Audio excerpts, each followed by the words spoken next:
Bonjour à toutes et à tous, bienvenue dans notre émission Parlons Bilan, Parlons Fachi. Une émission, comme on vous le dit tout le temps, produite par l'association sociopolitique Le Peuple Parle. Aujourd'hui, on a une particularité parce que nous recevons sur ces plateaux l'homme le plus attendu, Maître Trissa. Je l'ai annoncé dans l'émission précédente. Et aujourd'hui, nous sommes heureux de le recevoir aujourd'hui avec nous. Et puis, on va essayer de parler de points qui sont inscrits dans notre émission d'aujourd'hui. Et pour commencer, avant de vous annoncer le point, j'aimerais saluer Maître Trissa. Bonjour Maître. Bonjour ingénieur Larchi. Oui, bienvenue dans notre émission. Merci beaucoup. Parlons bilan, parlons Fachi. Oui. Parce qu'il faudrait reconnaître que beaucoup ignorent les réalisations du chef de l'État. Et il faut qu'il y ait des gens pour en parler. Nous qui croyons en lui, on a cette obligation patriotique de parler des actions du chef de l'État. Sinon, personne ne saura ce qui s'est fait. Comme la communication ne suit pas régulièrement, nous sommes obligés de les faire et de les répéter, de les marteler à tout moment. Et avec moi aujourd'hui, on va décortiquer les actions du chef de l'État. Comme je vous avais annoncé, Maître Trissa a beaucoup de choses à dire. Et aujourd'hui, je pense que moi, je vais parler peu. Je vais juste commenter ce qu'il aura à dire et on va avancer.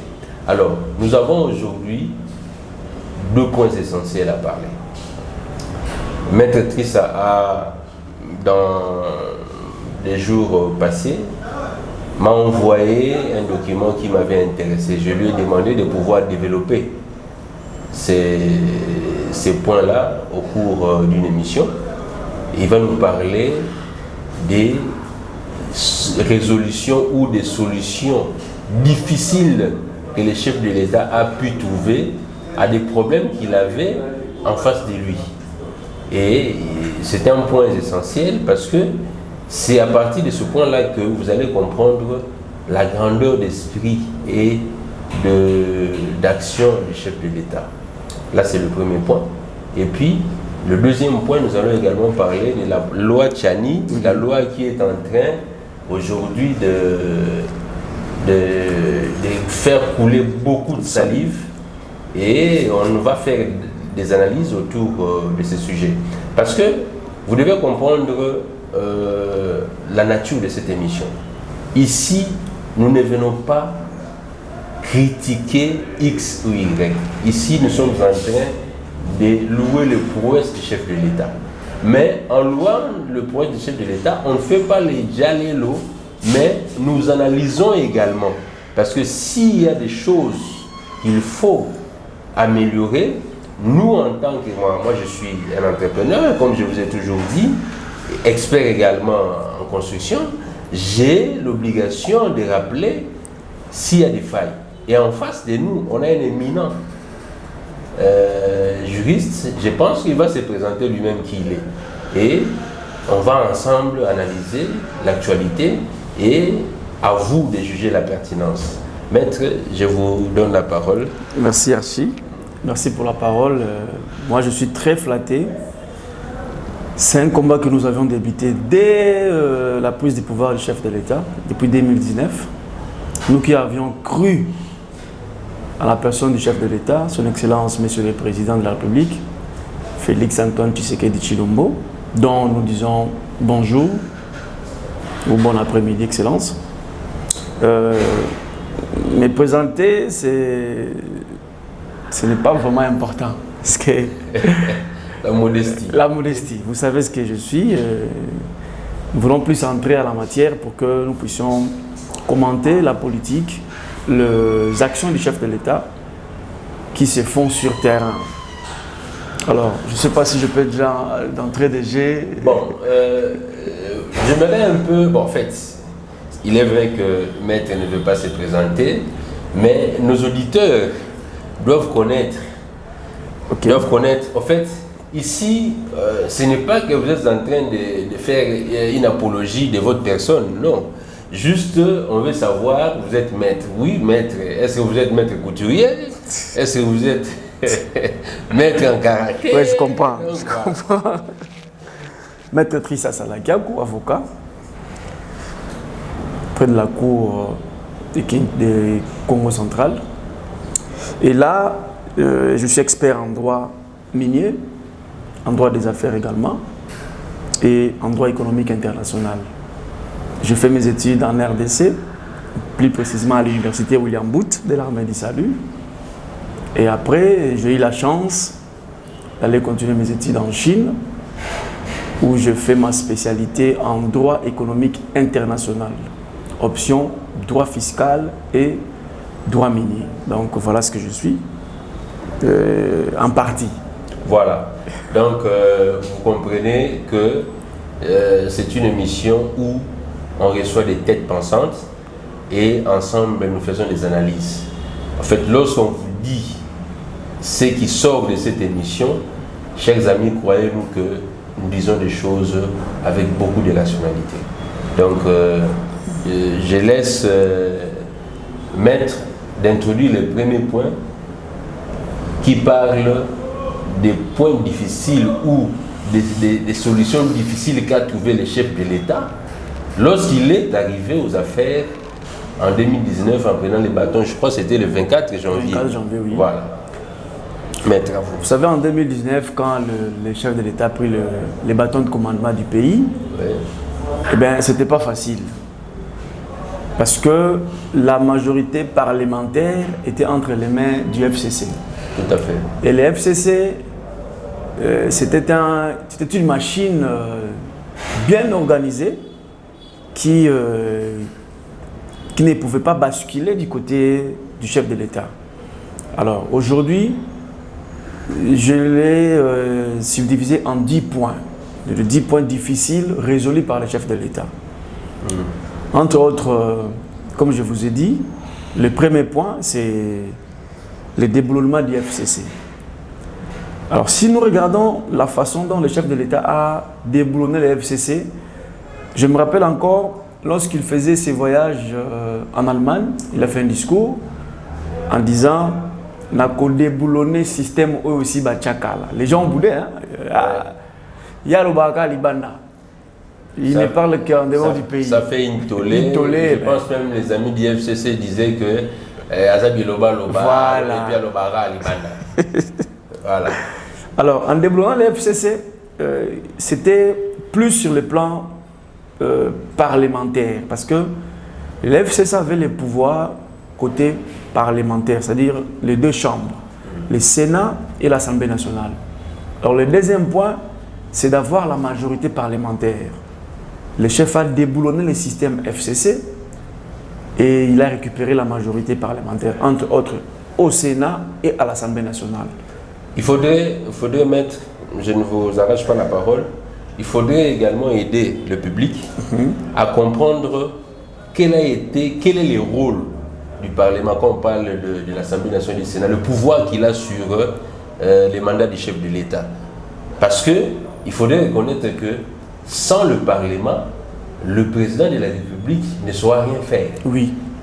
Voilà. En fait, c'est de ça que je voulais aussi que Maître Trissa puisse un peu nous éclairer là-dessus. Parce que quand on dit déboulonner le FCC au niveau du Parlement, les gens pensent que c'est une mince affaire et ce n'est rien comme action. Or, cela a permis au chef de l'État de jeter les bases de son action et de sa politique. Maître, vous savez Archie, si vous n'avez pas le contrôle du Parlement, quand je parle du Parlement, c'est-à-dire je vois les deux chambres, l'Assemblée nationale et le Sénat, vous n'allez rien faire. Surtout pour un chef de l'État. Parce que le Premier ministre sort de la majorité parlementaire. Tout à fait. Ça, c'est le régime que nous avons en RDC. Nous avons un régime semi-présidentiel. Où le président, c'est lui qui est le patron, qui dirige, mais le Premier ministre gouverne. C'est lui qui a le pouvoir de gouverner, c'est le Premier ministre. Sauf que les Congolais aujourd'hui, lorsqu'il y a un petit problème, président, or, la personne qui est censée faire le travail sur terre, c'est le Premier ministre. Ce n'est pas le chef de l'État. Alors, j'ai toujours dit que suivant la clameur publique ou les pleurs de la population, qui chaque fois quand il y a un problème, président tel est sur les Cambo.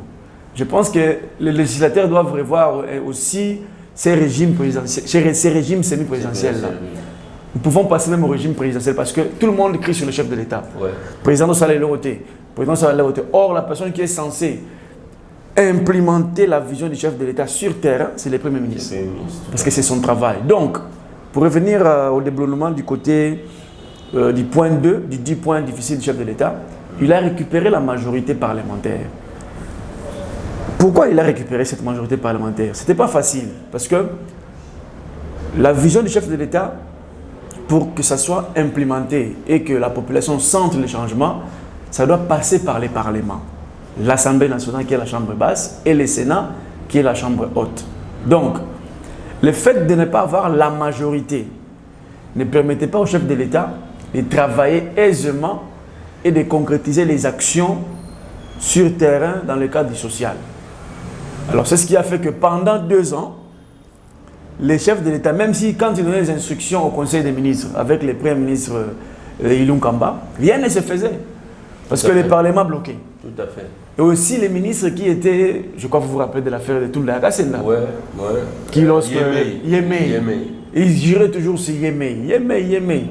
Or quand on fait des analyses, c'est le président Tshisekedi, le chef de l'État, qui a les pouvoirs. Ce n'est même pas une autorité morale d'un regroupement politique qui avait le pouvoir. Non. Aujourd'hui, nous tous, nous savions et puis nous disons que nous reconnaissions que nous étions en erreur en disant que Facha en a pouvoir. C'est Kabila qui dirige. Ouais. Tout le monde le disait. Ah, Lomba, c'est Kabila qui dirige.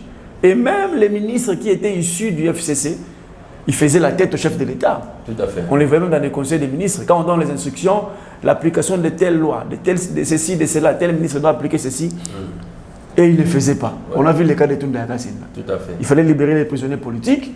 Le chef a signé l'ordonnance. Et l'application devait se faire au niveau du ministère de la Justice.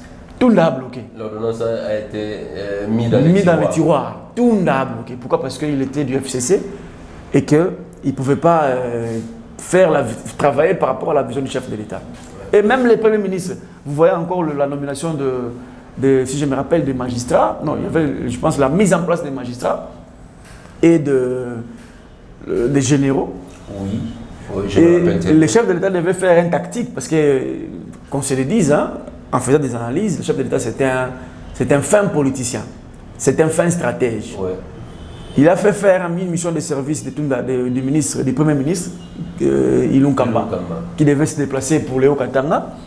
Et le vice-premier ministre, suivant la présidence du gouvernement, le VPM de l'Intérieur, qui venait en second lieu du Premier ministre, et quand le Premier ministre n'est pas là, c'est le ministre de l'Intérieur qui remplace. C'est le VPM qui remplaçait directement comme Premier ministre. Et c'est lui qui a contresigné les ordonnances du chef de l'État comme étant Premier ministre à l'intérim. Et il faut signaler que c'était dans la légalité. Voilà, c'est légal. Les chefs de l'État n'avaient pas violé la Constitution. Donc il a fait respecter la Constitution parce que lorsque il y a absence du Premier ministre, il y a le ministre précédent. Donc le ministre qui suit selon la hiérarchie, voilà, qui devait normalement faire le travail du Premier ministre. C'est ce qui a été fait. Donc pour conclure ce premier point, je vais vous faire comprendre qu'il était important de déboulonner les parlements. Voilà. Les chefs de l'État étaient liés. Ils ne pouvaient pas avancer. Et comme c'était un fin politicien, il l'a dit, il a fait semblant.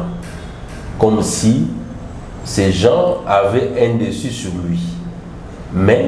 Et même les observateurs internationaux ne pensaient pas que la majorité pouvait basculer.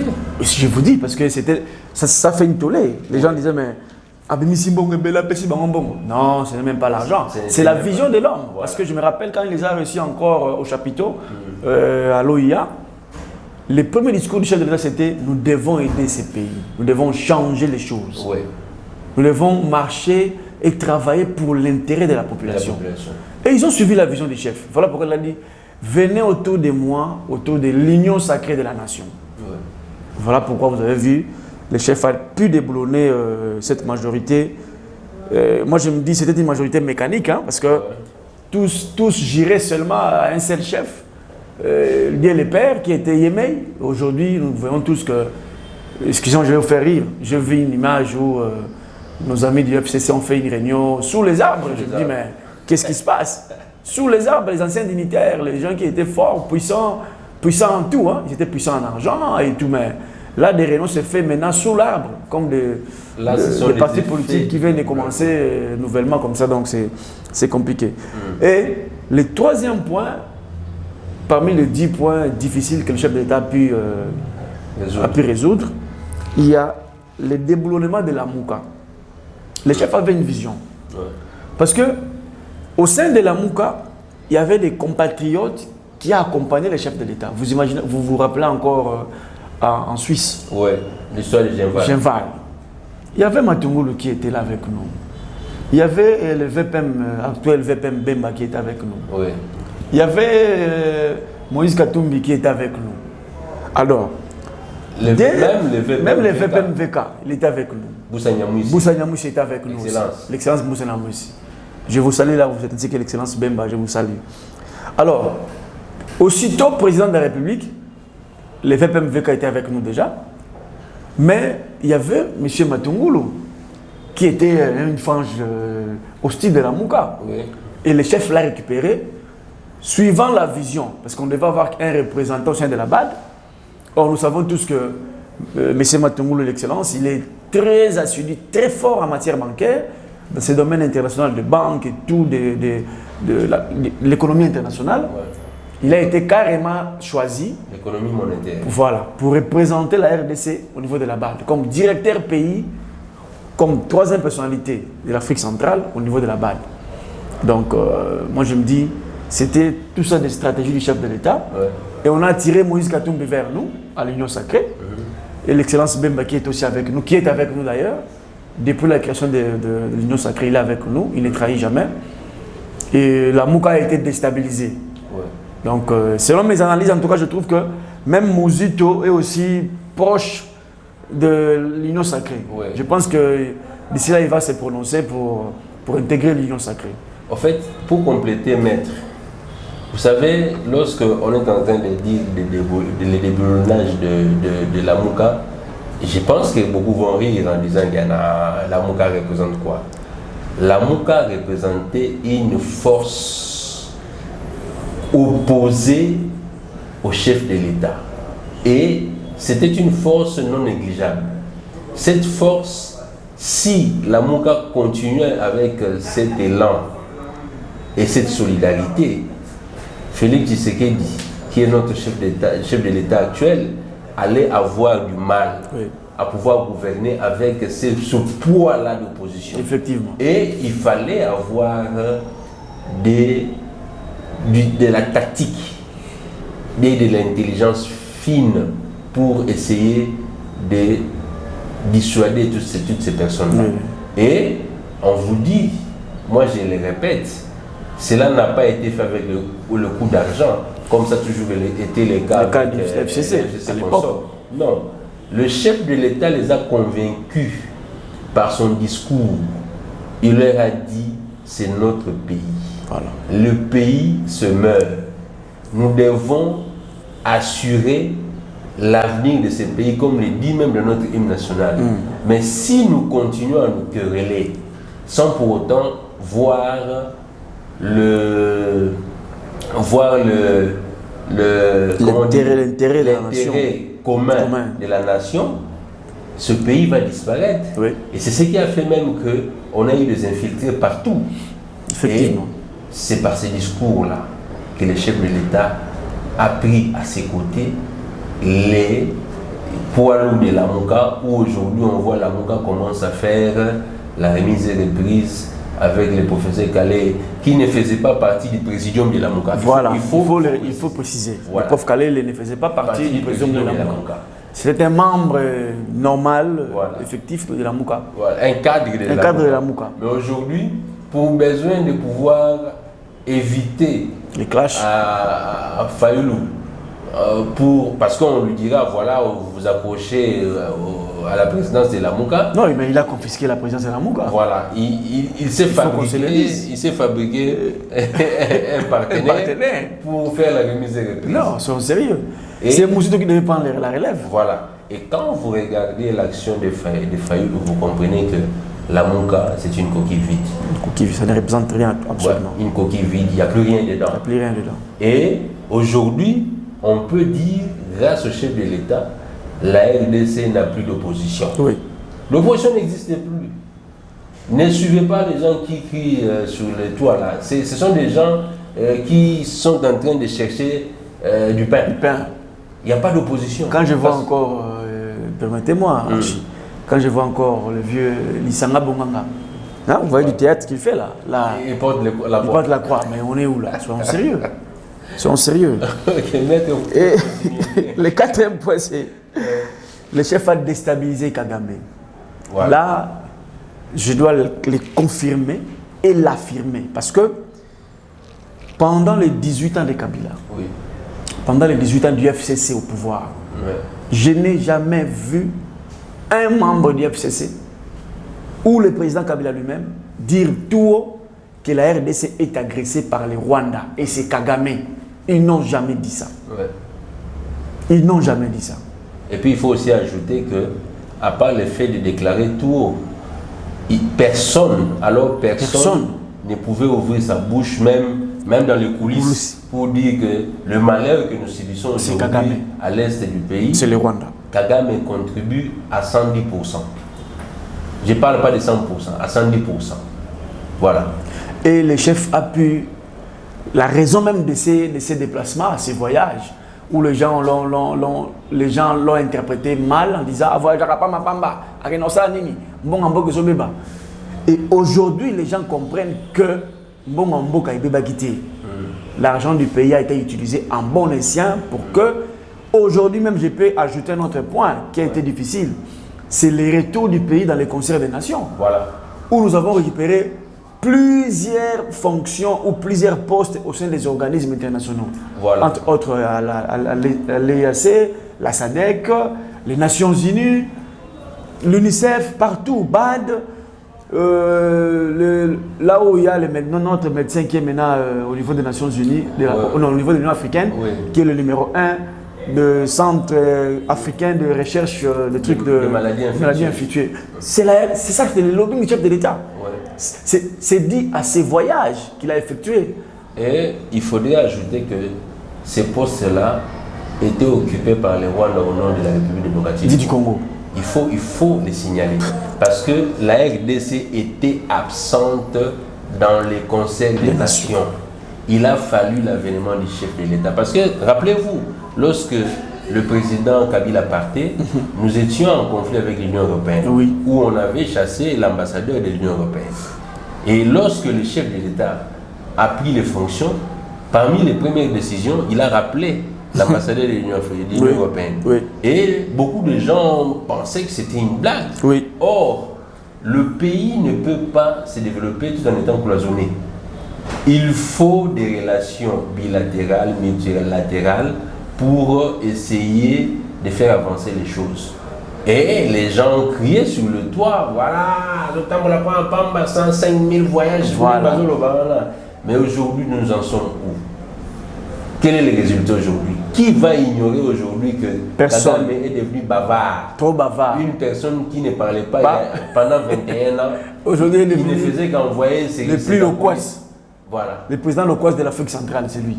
Il est partout en train de parler parce qu'on l'a mis mal à l'aise. On l'a délogé dans son confort. Et puis le cinquième point, pour vous rattraper un peu, ouais, c'est de pouvoir chasser l'ambassadeur rwandais en RDC. Voilà. C'est Kabila le tout-puissant ambassadeur. Le tout-puissant Karega, qui donnait les instructions aux politiciens congolais. Et il se croyait parrain de tous les politiciens. Parce qu'il disait tout haut, moi je parraine les politiciens congolais. Congolais, parce qu'ils disent LR. Ouais. Moi j'ai parrainé les politiciens congolais. Mais maintenant là, il est où? Hein, Karega, il a été expulsé. Manu militaire. C'est un signal fort. C'est un signal fort pour la République. Et par rapport à ce que le chef de l'État est en train de faire, il a encore démystifié les Nations Unies en leur disant que nous devons quitter des situations d'embargo des armes. Ouais. Aujourd'hui, nous achetons tout ce que nous voulons à n'importe quel pays du monde où nous voulons nous acquérir des armes sophistiquées, des avions. Je crois que vous voyez les Sukhoi qui font le travail. Ouais. Vous voyez les drones qui viennent de la Chine. Ouais. Sukhoi, c'est la Biélorussie, je ne me trompe pas, ou la Russie. La Russie. Aujourd'hui, nous avons des techniciens russes qui viennent nous enseigner nos paracommandos. Ça prouve que l'embargo sur les armes de la RDC est déjà balayé. Ouais. Et aussi, le chef, le 7e point, il a déblonné presque la majorité des infiltrations de l'armée. Ouais. L'armée congolaise était, et d'ailleurs jusqu'à présent, parce qu'on est en train de chercher encore jusqu'à présent, avec l'arrivée du VPM Bemba, où nous voyons les Rwandais en train de faire des discours. Oh non, ils ont pris un rebelle, un ancien rebelle, ils ont remis aux affaires. Mais un ancien rebelle qui a travaillé avec Kabila, qui était vice-président de la République. Il connaît la situation de l'Est et il y a déjà tremblement au niveau du ministère de la Défense parce qu'on demande le contrôle des dossiers. Voilà, c'est ça le problème. Beaucoup sont devenus officiers par commission parce qu'il était ami des amis qui habitaient le Rwanda. Voilà. Et ils sont devenus officiers. Et rassurez-vous, le poste qu'occupe aujourd'hui le VPM Jean-Pierre Bemba est stratégique. Très stratégique. Et vous aurez des échos. Cette guerre sera gagnée. Oui. La guerre de l'Est. Le chef de l'État n'a pas fait une promesse vaine. Il a dit que dans son mandat, la guerre à l'Est prendra fin. Soyez-en sûrs, ça prendra fin. Il faut seulement voir aujourd'hui les M23 qui sont en train de quitter aujourd'hui les zones occupées. Pourquoi ils quittent? Parce qu'il faut se rappeler, je l'ai dit dans une des émissions précédentes, je vous ai dit que les M23 avaient pris en 2013 la ville de Goma après 5 jours de combat.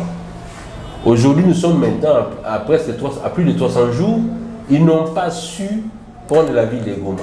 Donc il faut comprendre par là que l'armée est montée en puissance. En puissance, oui. Et puis les infiltrés sont à compter du doigt maintenant.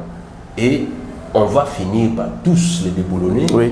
Et vous serez content de l'armée. Il faut voir les dotations, comme l'a dit Maître, les dotations en termes d'équipement.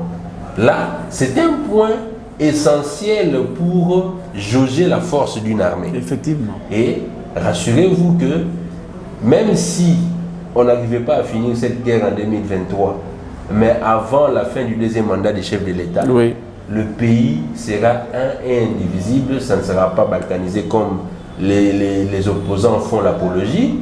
Et ce pays, on pourra quitter de Kinshasa jusqu'à l'Est, vivre paisiblement comme c'était dans le temps. Oui. Voilà. Et le tout dernier point, le 10e point difficile du développement, c'était l'arrestation des patrons de tous les mafieux. L'homme mystérieux. L'homme mystérieux. L'homme qui faisait la loi en RDC, en coulisses. Les fondateurs du CNDP. Moi, ce qui m'intrigue, Maître, avant de vous laisser continuer, tout le monde savait qui étaient ces messieurs depuis 2006. Parce qu'il a été, il faut rappeler, sénateur. Il a été député depuis 2006. Oui. Il est parlementaire depuis 2006. Il faut le rappeler. Et il est revenu sénateur en 2011. Voilà. Il faut le rappeler parce que les gens pensent que c'est une personne qui est députée seulement pendant la période de Fachi. Non. Non. Il a été dans toutes les législatures. Et les gens du FCC savaient pertinemment bien que ces messieurs étaient le président de CNDP. Oui. Et ces messieurs, il était pratiquement le faiseur de roi. Il a offert des postes aux gens. Oui. Il a donné de l'argent à qui il voulait avoir. Et voilà, aujourd'hui, qui pouvait imaginer qu'il allait être dans les géoles de Ndolo. Qui pouvait l'imaginer? Maître, continuez. Donc, tout ça, ça prouve à suffisance que les 10 points difficiles réalisés par le chef de l'État pour essayer de déboulonner les FCC, le chef a réussi. Ouais. Moi, je dirais même à 90%. Ouais. Parce que maintenant, nous voyons la configuration de l'Union sacrée, comme le CG Kabouya l'a dit. Il a dit clairement que le chef de l'État a besoin de tout le monde autour de lui. Ouais. L'Union sacrée de la nation a besoin de tous les politiciens congolais. Ouais. Ceux qui se considèrent congolais. Mais ces politiciens doivent changer leur façon de faire et de voir les choses à la manière de la vision du chef de l'État. Voilà. En détourneur, Voilà. sachez que Gilles Linguetti est là. Les gendarmes financiers est là. vont vous attraper. Le président de la Cour constitutionnelle est aussi là. Voilà. Le président Kambouleta est là aussi, attention. Ouais. Et aujourd'hui, avec la configuration, la nomination de magistrats, je pense que la Cour des comptes est aussi là en train de faire un grand travail. Ouais. Donc, attention les voleurs, excusez-moi ce terme, mais c'est un terme que nous devons le dire tout haut. Nous appelons les politiciens des détourneurs. Or, ce sont des voleurs. Ce sont des voleurs. Ouais. Détournement, c'est un terme français où vous voilez les actes. Ouais. Ce sont des voleurs. Comme des voyous que nous voyons en cours de route qui volent par-ci par-là. Le général Gilles Linguetti, il ne s'appelle pas détourneur, il s'appelle Niébi. Donc, c'est ces voleurs de l'ancienne configuration FCC qui viennent, qui transfigent à l'Union sacrée, doivent changer. Les chefs de l'État, lui, travaillent pour le peuple et nous les voyons. Ouais. On va en parler, je pense, dans les réalisations. Nous allons voir que les chefs sont en train de travailler pour le peuple. Donc, voilà un peu. Donc, pour conclure, pour ce premier point, vous allez comprendre que tout ce qu'a fait les chefs de l'État aujourd'hui, c'est pour la refondation du pays, d'un État. Oui. Parce que ce pays n'était plus un État. Nous étions un non-État. Aujourd'hui, on peut être sûr que l'étendue du pays sera protégée par notre armée. Parce que à la tête, nous avons à la magistrature suprême un chef qui a les soucis de rendre grand ce pays comme ce fut le temps en 1960. Des pères et des mères. Voilà, des pères et des mères. D'ailleurs, comme l'a dit Maître, nous amène à la transition pour le deuxième point, qui s'agit de la loi Tchani. Une loi qui aujourd'hui fait couler beaucoup d'encre, mais il faut qu'on en parle. Oui. Qu'on en parle. Et ici, nous sommes en train de faire une analyse objective. Est-ce que, Maître, aujourd'hui, on peut dire que cette loi est opportune? Vous savez, Archie, quand nous parlons de la loi est impersonnelle. Voilà. Là, nous devons le savoir. Aucune loi au monde n'a été parfaite sans injustice ou sans discrimination. Ouais. Toute loi a un caractère discriminatoire. Tout à fait. S'il faut que je dise comme ça. Il y a toujours une discrimination dans la loi. Ouais. Que ce soit aux États-Unis. Je peux même donner des exemples, vous allez comprendre que aux États-Unis, par exemple, en 1934 ou comment, où on interdisait aux femmes de lire. Les femmes n'avaient pas le droit de voter. C'est pas les hommes qui votaient. C'était une loi qui était discriminatoire. Mais ce qui existait. Ce qui existait.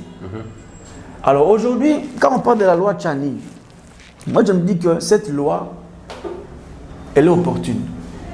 Ok. Pourquoi cette loi est opportune? Parce que lorsque les législateurs, parce que la loi est portée par le député Ntingi Pololo, que je salue en passant, cette loi au fait, il tire sa référence sur le plan sociologique. Tout à fait. Parce que nous avons un fait social. Nous constatons que les postes régaliens du pays ou les postes stratégiques, lorsqu'ils sont portés ou représentés par des personnes qui n'ont pas la nationalité des pères et des mères ou une nationalité douteuse, ces gens-là posent problème. Nous l'avions vu avec les M23. Ouais. Willy Ngoma, qui a un papa rwandais et une maman congolaise. Ouais. Les généraux Chiri Mwami, qui aujourd'hui est au Jol, qui est aux arrêts, qui a une maman rwandaise et un papa congolais. Ouais. Nous voyons les généraux qui viennent de faire défection. Même Vincent Karega. Qui a une maman, je parle congolaise. Il a des liens avec la RDC. Voilà. Alors, imaginez-vous, vous avez un monsieur comme Willy Ngoma, président de la République, et que le Rwanda nous fait la guerre aujourd'hui. Quelle sera sa position? Raison pour laquelle la loi Tchani, c'est une loi impersonnelle qui ne vise personne, Mais c'est une loi. Mais pourquoi les gens ne veulent pas admettre que la loi Tchani vient juste pour verrouiller les fonctions stratégiques du pays? Entre autres, la fonction du président de la République, du Premier ministre, du président de la Cour constitutionnelle, du président de l'Assemblée nationale, du président du Sénat, du président de la CESAC, de tous les corps qui dirigent la RDC, et même les gouverneurs. Si par malheur ou par imprudence, il y a de ceux-là qui n'ont pas la nationalité d'origine congolaise, des pères et des mères, ont brigué des postes stratégiques du pays, excusez-moi, c'était par imprudence. Ouais. Aujourd'hui, avec ce que nous vivons avec le Rwanda, l'Ouganda et d'autres pays qui nous agressent, soyons sérieux. Chaque Congolais qui se dit Congolais doit être conséquent par rapport à ses décisions ou ses actes. Maître, moi j'aimerais un peu compléter parce que les gens sont en train de déplacer les débats sur cette loi. Moi j'ai pris au président Mbosso de pouvoir mettre cette loi sur la table et débattre. Oui. Je ne vois pas pourquoi on ne va pas débattre sur cette loi. On dit que c'est une loi discriminatoire. Ça, c'est le premier point. On dit que c'est une loi sur la congolité. Là, c'est le deuxième point. Moi, j'ai posé une question. Est-ce qu'un Kassaïen peut devenir chef coutumier au Bas-Congo? C'est inacceptable. Voilà. Mais la guerre que nous avons entre les Teke et les Yaka, c'est quoi? Parce qu'il y a des Yaka qui deviennent des chefs coutumiers au plateau de Bateke. Voilà. C'est les terres de Bateke. Alors, maintenant, je me pose une question. Je pose encore une question. Est-ce que un Kassaïen et un Mukongo sont-ils pas des Congolais? Ce sont des Congolais. Pourquoi on refuse à un Kassaïen de devenir chef coutumier au Bas-Congo?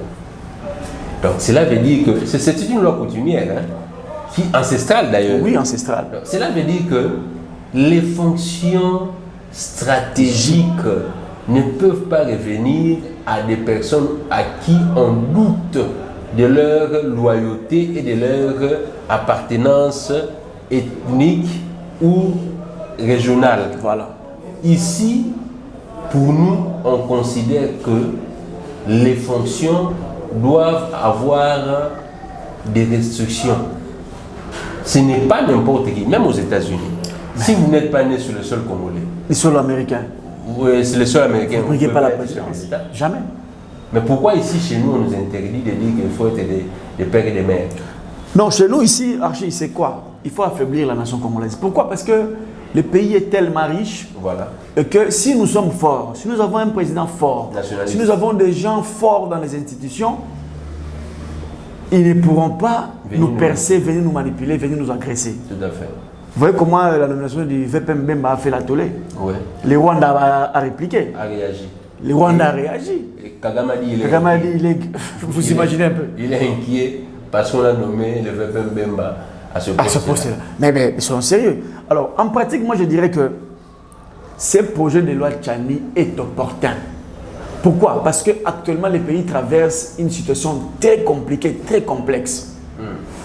La situation du Congo est complexe. Pourquoi? Parce que nos ennemis veulent voir à la tête du pays des gens mitigés. Des gens qui sont, comme on dit, des hybrides. Des hybrides. Voilà. Des hybrides. Et le président Félix, c'est quelqu'un qui a mis Kagame à terre, qui a mis Kagame à genoux. Il faut qu'on se le dise. Ouais. Et si vous regardez bien, le président Félix travaille en âme et conscience, en tout patriotisme, parce que c'est un Congolais des pères et des mères. Qu'on se le dise. S'il était chauve-souris, oh ben, il s'en foutait du tout. Hein. Il se dirait, ben, est-ce un mauvais Kendekaka? Mais parce qu'il est des pères et des mères, et qu'il ne peut pas trahir sa nation. Il n'a qu'une seule nation, la RDC. Si aujourd'hui nous trahissons ce pays, on ira où, nous autres? On n'a que ça comme nation.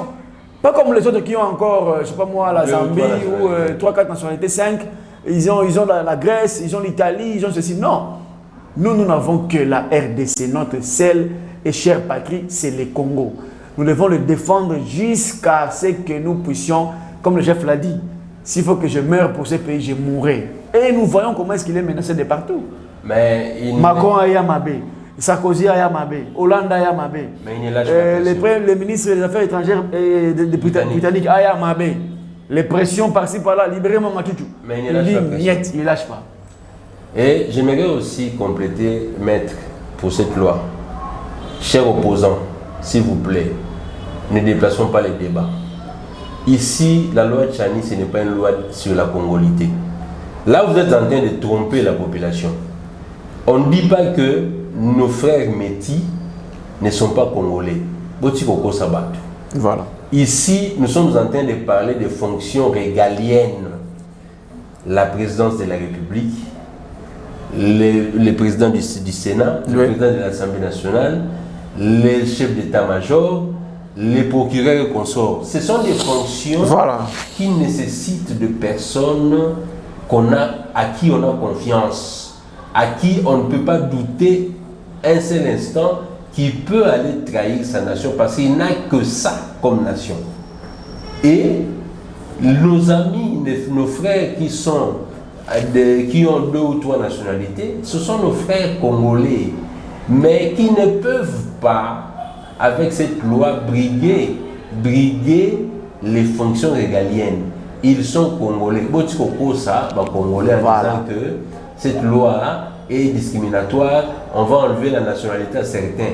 Laissez mentir à ces gens-là. Et aussi, j'aimerais compléter, maître, lorsqu'on acquiert une nationalité française, on perd la nationalité congolaise. Oui. Les gens ne veulent pas le dire. Le moratoire est toujours à l'Assemblée nationale. Et aussi là-bas, il y a un problème. Parce que la Constitution interdit d'avoir 2 nationalités. Mais la Constitution dit que la nationalité congolaise est une exclusive. Voilà. Il y a l'exclusivité de la nationalité congolaise. Est-ce que ce n'est pas discriminatoire? Sauf qu'aujourd'hui, là, même au sein du Parlement, quand je parle du Parlement, je crois que vous comprenez l'Assemblée nationale et le Sénat. Oui. Il y a des binationaux. Même des trinationaux, il y en a là-bas à l'Assemblée nationale. Donc, disons que vous verrez les députés qui ont une nationalité américaine, congolaise. Disons que notre constitution est discriminatoire. Voilà. Comme je vous ai dit avant, aucune loi est parfaite. La loi a toujours un caractère discriminatoire dans toute loi du monde. Voilà. Bon, allons-y. Un exemple. Un petit exemple. La loi électorale dit ceci. Pour que vous soyez candidat député, vous devez avoir plus ou moins 25 ans. Qu'est-ce qui prouve qu'un monsieur de 25 ans ou un monsieur... Bon, qu'est-ce qui prouve qu'un monsieur de 22 ans est moins mature qu'un monsieur de 25 ans? Vous trouverez les enfants de 22 ans plus matures qu'un monsieur de 30 ans. Même de 40 ans. Même de 40 ans. Mais la loi, il y a une discrimination déjà par rapport à la loi.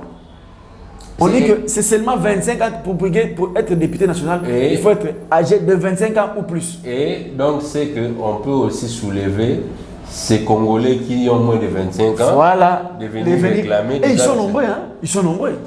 Mais pourquoi nos frères de l'ensemble pour la République ne disent pas ça tout haut chez les partisans? Que la loi a un caractère discriminatoire, que vous le voulez ou pas. Aujourd'hui, on dit pour être sénateur, il faut avoir 40 ans.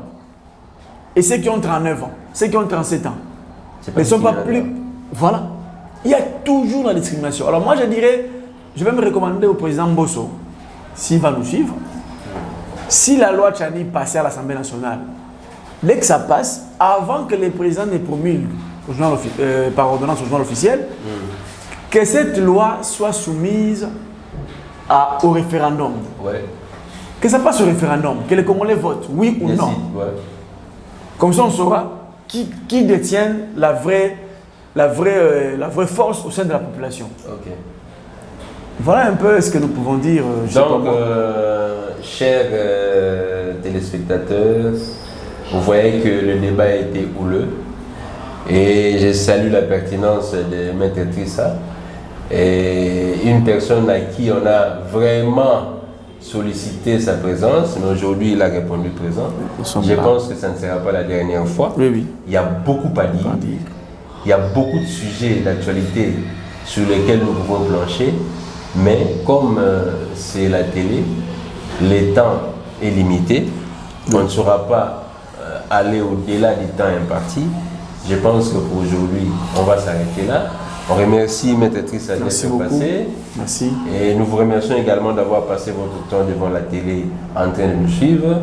et nous espérons vous revoir bientôt. Attention, abonnez-vous sur notre chaîne, Parlons Bilan, Parlons Fachi, parce qu'on a beaucoup à dire. Et vous devez comprendre que Félix Antoine Tshisekedi est en train de refonder cette nation. Et pendant nos différentes émissions, vous allez comprendre qui il est et qu'est-ce qu'il est en train de faire.